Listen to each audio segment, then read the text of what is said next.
Welcome to Hurt at Work, a Kentucky workers' comp podcast. Today, Louisville workers' compensation attorney Scott Scheynost is going to provide helpful information, tips, and advice for injured workers and their families. Scott's goal is to help you to maximize the benefits you receive. If working's got you hurting, sit back and listen to Scott address topics that matter to you. And friends, welcome back. We have workers' compensation attorney Scott Scheynost back in the studio. And today we are going to talk about nurses involved in your workers' compensation claim. But let's begin. Scott, how are you, guys? Pretty good, Jim. Good to see you again. Good to see you. I want to start with a disclaimer. You like nurses, right? I do. I think nurses are probably the most underpaid and undervalued folks in the medical system. They not only have to put up with ugly and nasty patients like me, but some doctors that are sometimes not nice to them, but they can't work without them. But these are nurse case managers we're going to talk about today, not just nurses. There's a difference. And there's a big difference, I think, as we crack this open. So walk us through this. I'm hurt at work. I go to see a doctor. Right. And suddenly I get a contact or someone shows up who is my nurse case manager.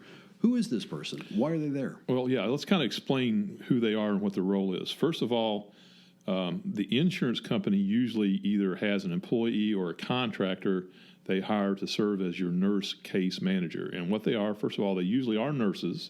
They've usually gone to nursing school and worked in, the field. But they're also the / case manager, which means that they're assigned to handle your case. And you have to ask yourself, why are they assigned to handle your case by the insurance company? Well, that usually has to do with the cost of your case. And generally their job is to save the insurance company money. They're not there to hire, or not there hired to be your nurse, even though they are nurses. The insurance company hires them because they know a lot about medicine. And as nurses, they know how things work and how doctors do things. They know what the codes mean. They know what kind of surgeries you need.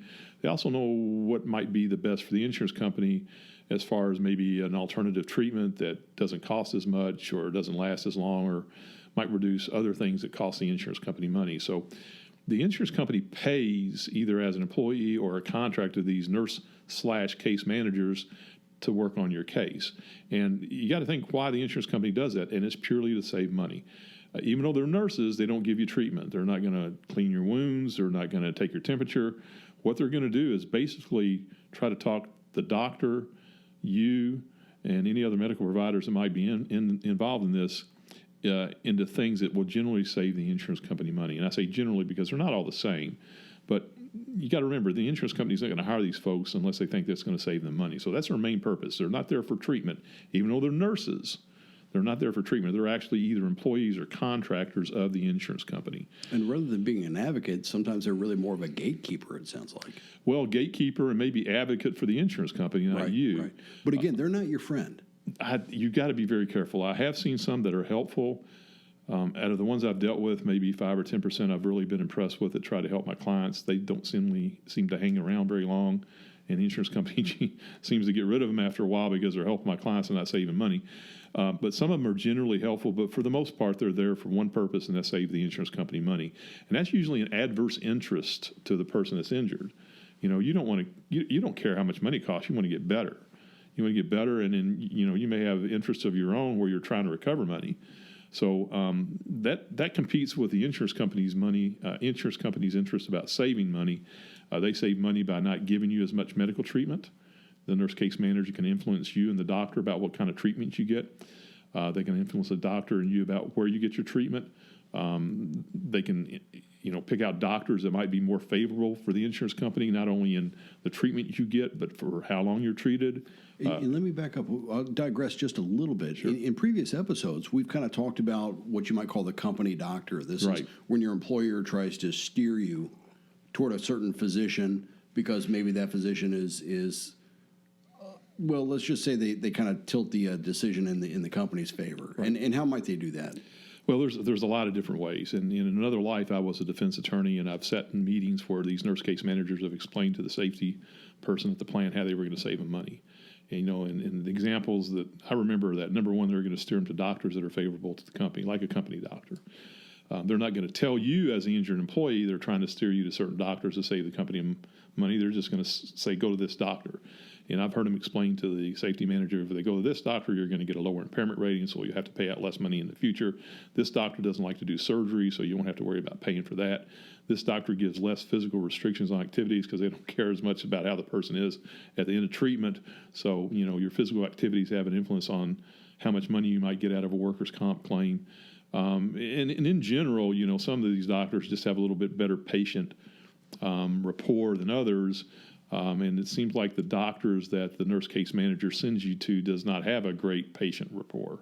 It's amazing the gamesmanship that gets played. I would think half the time the injured worker has no idea all this is going on behind the scenes. That's what really scares me about these nurse case managers. First of all, I've talked to a lot of people that didn't realize that they weren't a nurse that was actually there to treat them. They didn't realize that they were hired by the insurance company to save the insurance company money. They didn't realize that they did not have to talk to this person. They did not realize that they did not have to let this person go into the doctor's office with them during the visit. And that's an important point right there. You have the right to say, hey, I don't want you in my examination room. Yeah, there are some doctors that won't see you unless the nurse case manager's there, and that's a sign you don't want that doctor because he's more interested in making sure the insurance company's happy than you. If the doctor won't see you alone, you need to find another doctor. If the doctor will only see you if the nurse case manager is present, there's a reason, and it's not usually a good reason for the patient. In some very, very complicated cases with catastrophic injuries, you might need a nurse case manager where the care is so complicated. You need wheelchairs, you need assisted devices and stuff like that, and there's so many things going on. A nurse case manager can be very helpful. But for most workers' comp claims, where somebody has a back injury or leg injury, an arm injury, shoulder replacement, if you've got a nurse case manager assigned to your claim, they're not there to help you. They're there to save the company money. And what kind of gets into my craw is, first of all, the nurse case managers don't fully explain their relationship in this. They don't explain that they're an employee or a contractor. They just get in there and start talking to you like they're the doctor, and they're not your doctor. And a lot of my clients think that person is, a treating doctor, that they have to do what they say. They give them a lot of respect, and they don't fully understand that their only job, that nurse case manager's job, their only real job is to save the company money. It's amazing the amount of influence because they can talk the talk to the doctor. And again, if there's a question about the type of treatment you said, maybe there's a procedure that might be better for the injured worker, but maybe it costs more, that nurse might say, well, there's a different kind of treatment that would probably give us a similar indication, right, Doc? Right. Well, yeah, okay, well, let's just kind of go with that one. So again, they're not necessarily doing what's in the injured worker's best interest, and that's what in my opinion, they're not. In my opinion, they're there just to save the company money. In my opinion, most injured workers are better off without them being present. There are some situations where they can help them get through some things, but for the most part, they're just going to delay treatment, prevent other things from happening that might help the worker. And a lot of these nurse case managers think that they're attorneys and know what your case is worth and how you're going to do things and things like that. And I've heard different reports about that.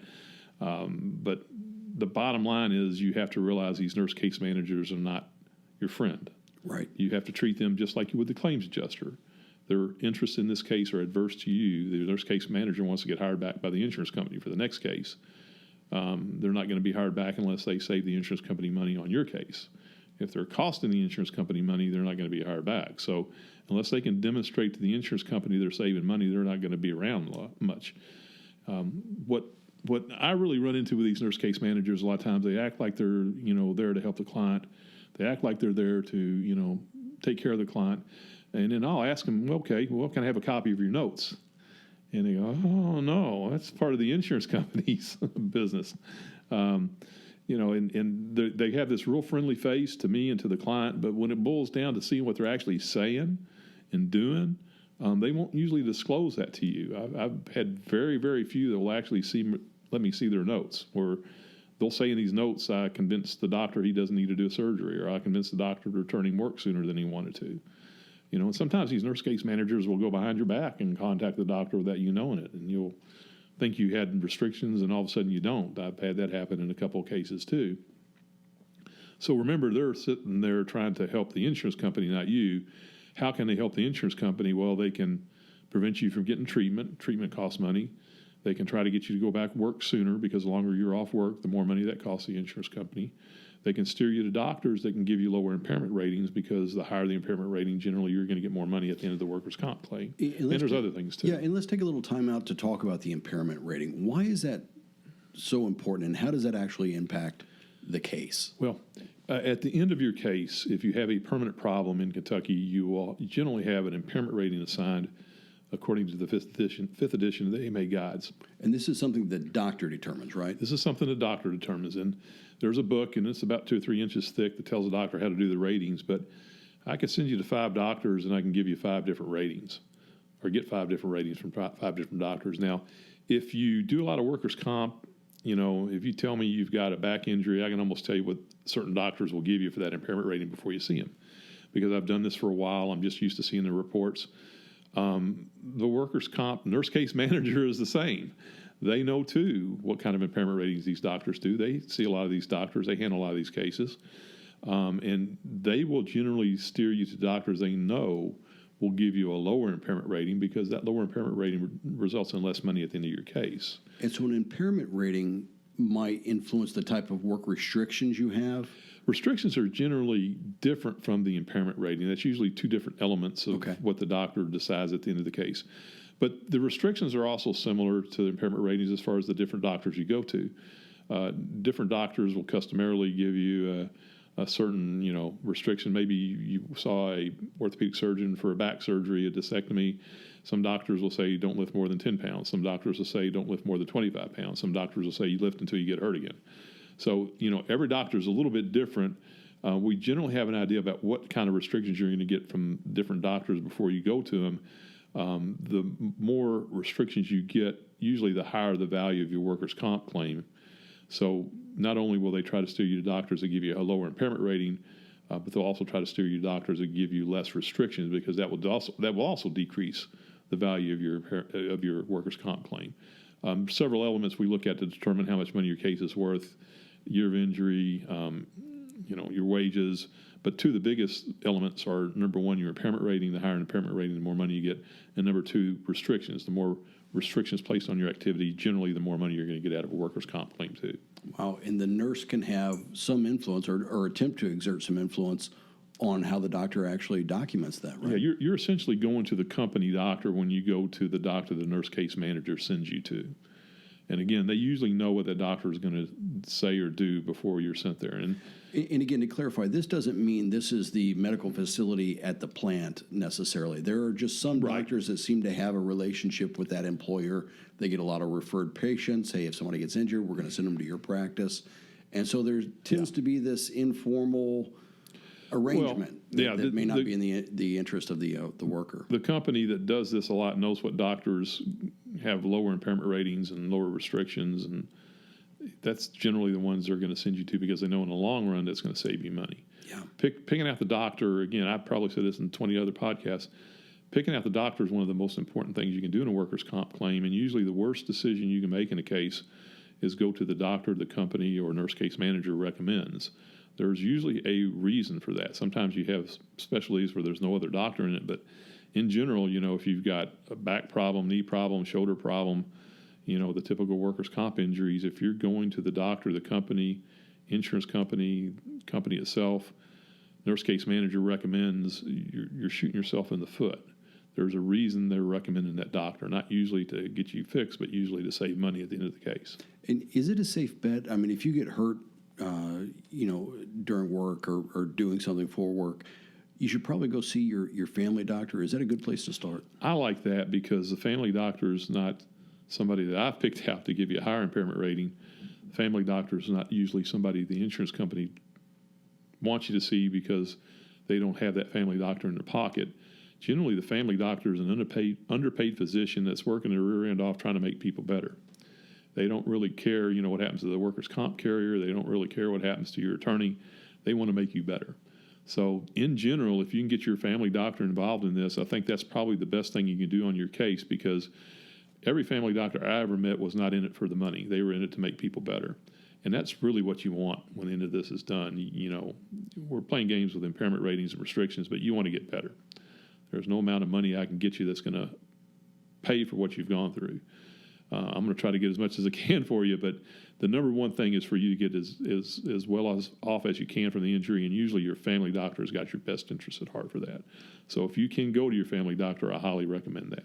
And that doctor may then refer you out to specialists, but at least it's more of an objective opinion. Yeah, and I think generally the family doctor, again, is trying to take care of you. Sometimes you get stuck into different networks, but almost always that's going to be better than somebody picked out by the insurance company or the nurse case manager or the employer themselves.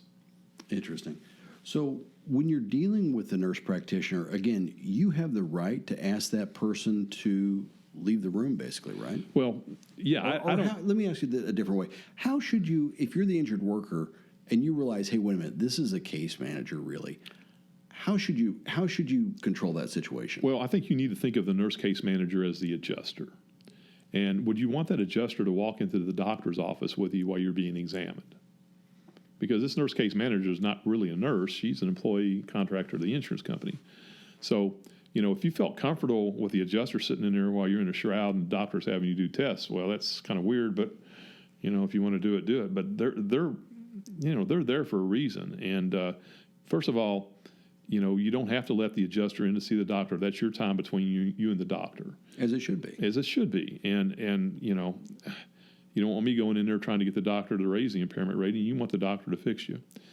You don't have to let the nurse case manager in there. Now, the nurse case manager may have possession of a thing called a Form 106, which is a medical records waiver that allows her to talk to the doctors and allows her to get him or her to get your medical records. But this doesn't allow them to go into the visit with you, okay? And a lot of doctors, if the nurse case manager wants them to talk to the doctor, will require the nurse case manager to make a separate appointment, which means they're being paid for the time. The nurse case manager doesn't like that for a couple of reasons. First of all, they can't influence directly your treatment and talk to the doctor and maybe convince you to do something while that's going on. But secondly, they don't want to pay for that extra time, too. They got to pay for the doctor. So they can go in and talk a little bit more, maybe influence what's going on with your medical treatment. If they're directly in there with you, it costs less money for them, too.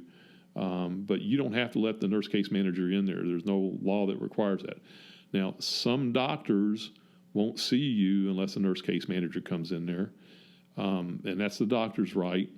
If that goes on with your doctor, you really need to seriously question what's going on, because that doctor seems to be either more employer-oriented than they need to be. And if it was me and I had a doctor like that, I would switch doctors, because I would really have some trust issues with the doctor. And again, to avoid some confusion here, nurses work in doctors' offices all the time, and so there's somebody who's probably on staff. You're not talking about this person. No. This person is specifically, yes, as you said, they're a nurse, but they're actually a case manager, and they don't work for that physician practice, that physician group, or that doctor. Yeah, they're nurses because that allows them to have the medical knowledge and know what's going on and be able to talk with the medical providers. And most medical providers, nurses, physician assistants, they're going to be more comfortable talking to a fellow medical person than they are me as an attorney or a claims adjuster. So, number one, it helps them talk with those people. Number two, they understand what's going on probably a little bit better than me as an attorney or a claims adjuster. But even though they're nurses, they're not there to treat you as a nurse. They're just a nurse because that makes it easier for the insurance company to deal with these people. Nurse in name only. Yeah, and they're really more of a claims adjuster than they're a nurse. And it's a misnomer to me when you call them nurse/case managers, because they're not really nurses at all. They're case managers, which is basically an adjuster. Yeah. And it's a case manager who basically has a medical background. Yeah, but they say they're a nurse, and that makes it a little bit more comfortable for you to deal with them. I don't want my clients going into the doctor's office with a nurse case manager. I don't want my clients talking to nurse case managers. You're not required to talk to them. Can a nurse case manager call you outside of the doctor's office? I mean, can they call up and follow up with you and check up with you? They can, and if I'm representing you, I tell you to have them call me. Now, there's some exceptions to all this. Like I said, sometimes you have a catastrophic injury where a lot of things are going on and you have to deal with nurse case managers. But for probably 95% of the cases, it's not generally in your best interest to deal with a nurse case manager directly. Not only, are there things going on in the background about dealing with medical treatment, I've heard them make misstatements, too, about the law, where cases are going, other things, too, and they seem to be prepping the clients to accept lower settlement offers and things like that. Because there's definitely some undue influence. I have heard that from clients, and I tell my clients before every attorney thinks they're a doctor, every doctor thinks they're an attorney. You don't want me doing an operation, and you don't want to be getting legal advice from a nurse case manager. And in general, when they're starting to do that, I think that's a sign that they are really trying to manipulate you. Yeah. Yeah, and unfortunately, that's when you're at your most vulnerable. Well, you're hurt. You're wanting to get better. They're taking care of you. You think they're the best people in the world because they got this appointment with this doctor. You find out later on, well, this is maybe a doctor you shouldn't have seen because of all this other stuff going on, and you shot yourself in the foot, and it's too late to fix it now. But if you get a nurse case manager assigned to your case, first of all, there's a couple things that need to be going off in your head. Number one, that's costing the company some extra money. Why are they sending a nurse case manager to your case? Well, your case might be big enough to justify spending extra money because they know they're going to have to spend a lot more down the road. And if that's going off, you should be having some bells and red flags popping up in your head saying, if my case justifies a nurse case manager, I really need to talk to somebody because maybe this is bigger than I thought. So if they've got a nurse case manager, they're spending extra money on your case. And why are they spending extra money on your case?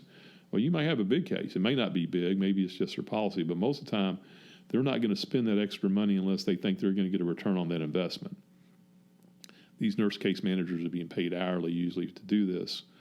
So, not only are they talking to you, not only are they talking to the doctors or writing reports or doing other things in the background, they're making a good amount of money on your case. It's paid by the insurance company. Well, why are they paying them that money? Well, it's to save money. Yeah, it's damage control. They're not going to spend $1,000 on a nurse case manager unless they think they can get some return on investment that they're going to save $1,010 at least on it. Yeah. Basically, they pay for themselves. They pay for themselves, the insurance company. And again, going back to my old days when I worked for a defense firm, that was the pitch. The nurse case manager would be able to pay for themselves by sending your certain doctors, directing your treatment, all the other little things that they can do. And probably it's true because I see them all the time. I don't see a decrease in them. I see probably an increase in the use of them. Well, what I found interesting as we were preparing for this episode is you said there's really two different things going on here. Part of their role is to steer the treatment, in other words, to influence the doctor. And we've kind of covered that a little bit.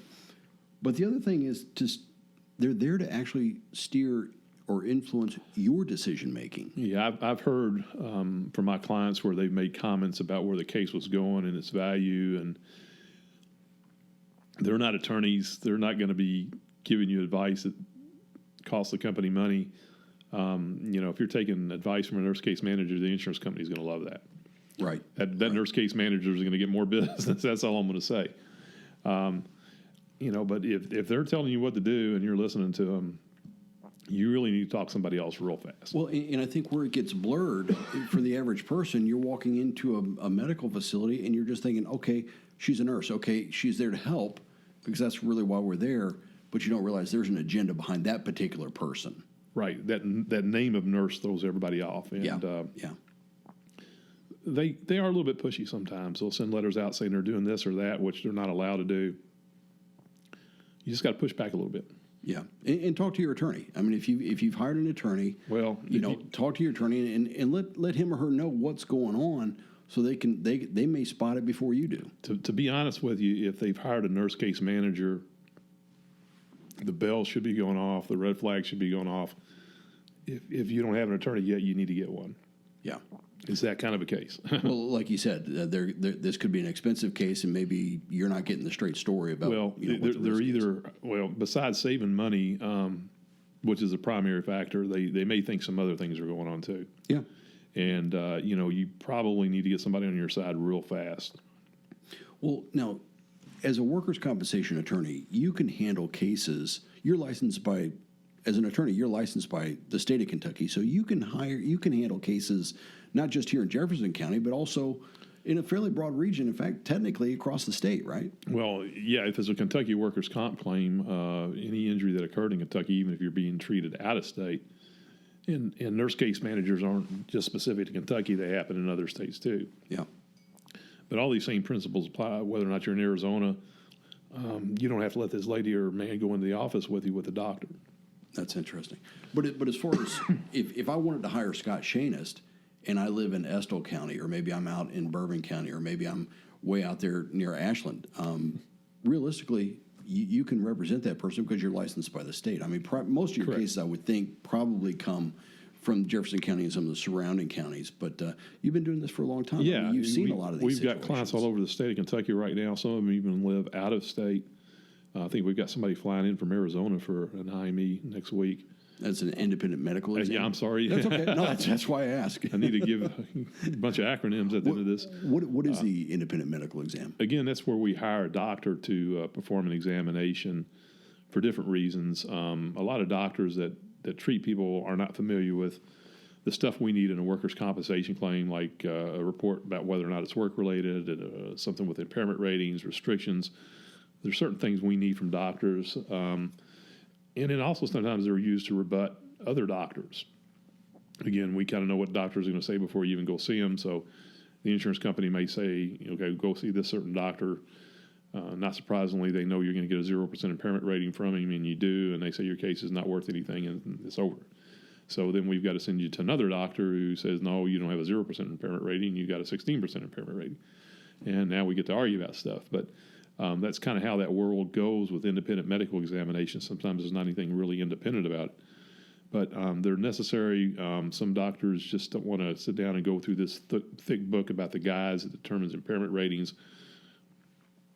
I can understand that. I don't want to learn how to do carpal tunnel surgery. So, it's specific, though, to workers' comp. We've got to have a number. We've got to have a rating from somebody.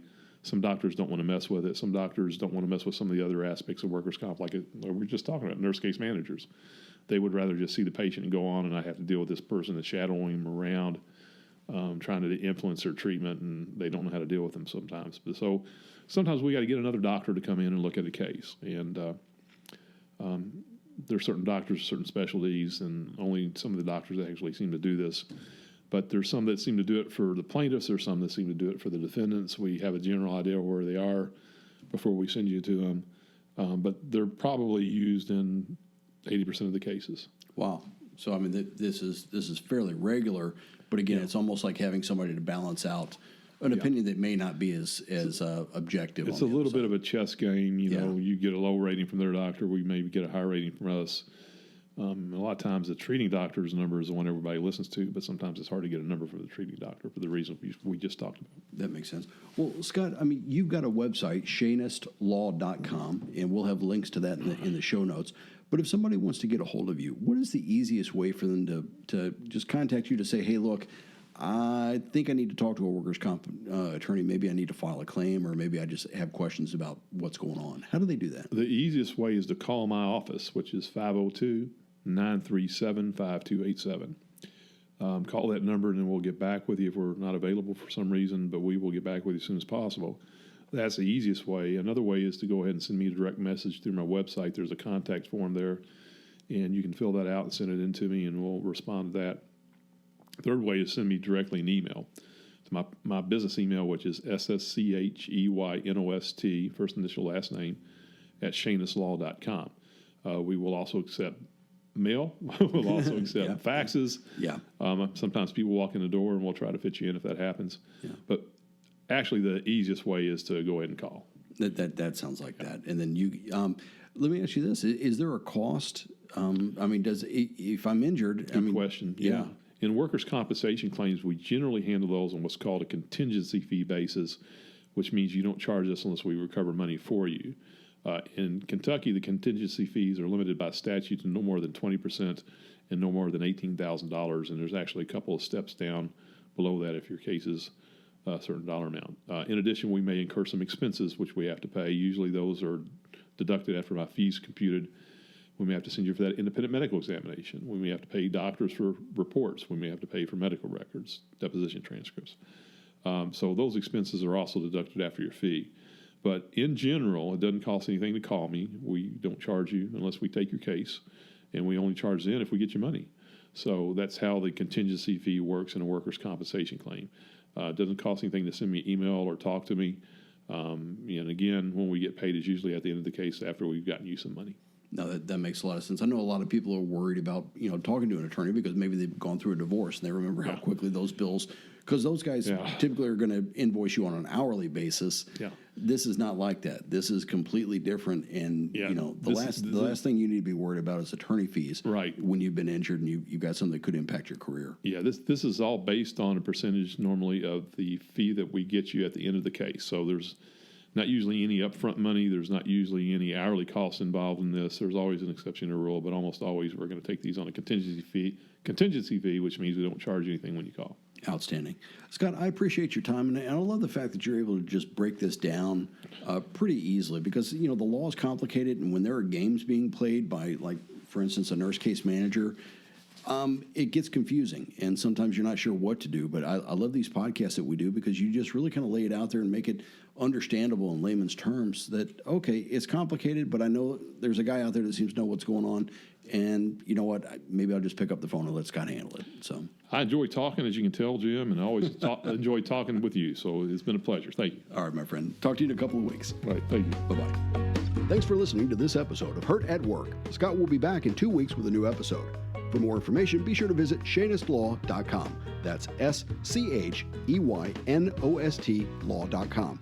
You can also follow Scott's Workers' Comp office on Facebook. Until next time, be safe and remember, Scott's ready to help, especially when you and your family need it the most.